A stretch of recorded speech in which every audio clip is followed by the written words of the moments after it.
Man, I'm starting to think that Leigh Whannell had a screwed up childhood. His last film was The Invisible Man, and it was about domestic abuse. His new film, The Wolf Man, is about child abuse. At least that's what I think it wanted to be about. But The Invisible Man was a great suspenseful movie, while The Wolf Man is poorly executed garbage. The movie opens with a father and son hunting deer together in the woods. They slowly realize that they're the ones actually being hunted, though. They retreat and hide in a deer stand as they're stalked by an unseen creature. It's actually a really great opening. Unfortunately, everything goes downhill after that. The boy from the opening, Blake, grows up to become Christopher Abbott. Blake is living in San Francisco and married with a wife and daughter. He's a stay-at-home dad while his wife is a successful journalist. Their relationship is strained for reasons the movie doesn't tell us. One day, Blake gets a letter saying his long-missing father has been declared dead, and he's inherited his father's old farm in Oregon. Thinking a trip would be good bonding time, Blake brings his family back to where he grew up. On the road, though, before they even arrive, they get attacked by an unseen creature and some extra gets killed. Blake and his family make a run for it and make it to his father's farm and barricade themselves in. But Blake is wounded and starts to feel sick and his body starts to change. Also, the werewolf that was chasing him is still outside trying to find a way in. The movie isn't scary. Instead, it seems like Whannell is more interested in making a body horror movie like The Fly. Instead of being about a werewolf hunting a family down, the majority of the movie is focused on Blake's transformation into a monster. Christopher Abbott is the best performance in the movie and he gives these transformation scenes his all.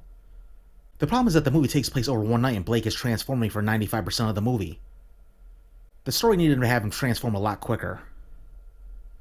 Julia Garner is the co-lead in the film. I've never seen her in anything else, but I thought she was terrible in this. At no point did I believe her as a loving mother and wife. She looked like she was bored the entire movie. And it really hurt the film when she becomes the main protagonist in the second half of the story. The way the film is directed, it just feels like there's no stakes or emotion in the story.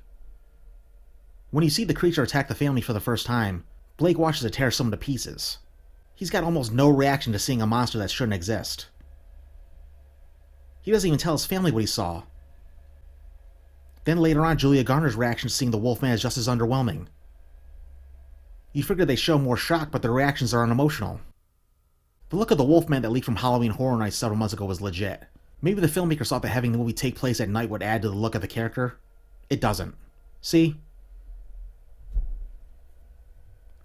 It seems like even Blumhouse realized that their Wolfman didn't look good, since the creatures hiding in the shadows are out of focus for most of the movie. The whole thing feels like Blumhouse cheaped out on the budget. The movie gives you almost no information or backstory on the Wolfman either. You don't find out if the Wolfman morphs back into a human at daylight, or if silver bullets kill them. It doesn't even tell you if the Wolfman only transforms on a full moon or not. There's an opening text that gives you a brief story about a missing hitchhiker in the woods, but that's all you get. It seems like the movie wanted to be about avoiding becoming what you hate and not continuing the cycle of abuse. Specifically, Blake not wanting to become like his father. The problem is in the one scene we get with Blake's father, we don't see anything that implies he's actually abusive. He's strict, but he immediately hurries to protect his son from the Wolfman in the opening scene. With Blake and his adult, we don't see anything that shows us that he's abusive towards his daughter. In fact, she actually prefers him over her mother. The movie's conclusion is underwhelming and abrupt. You figure out pretty early how it's going to end. The movie spends so much time focusing on building up to Blake transforming into a Wolfman that when it's complete there's like 5 minutes left in the film. I really like Leigh Whannell as a director, but this is a major misfire from him. This is his fourth movie, and each movie he's directed he's made with Blumhouse. I think he needs to strike out on his own after this, like James Wan did, his former creative partner. Maybe try and work on a major studio movie instead of low-budget horror. This movie cost more than 3 times to make than The Invisible Man did. Yet it looks and feels like a cheap TV movie that's embarrassed to show its title character.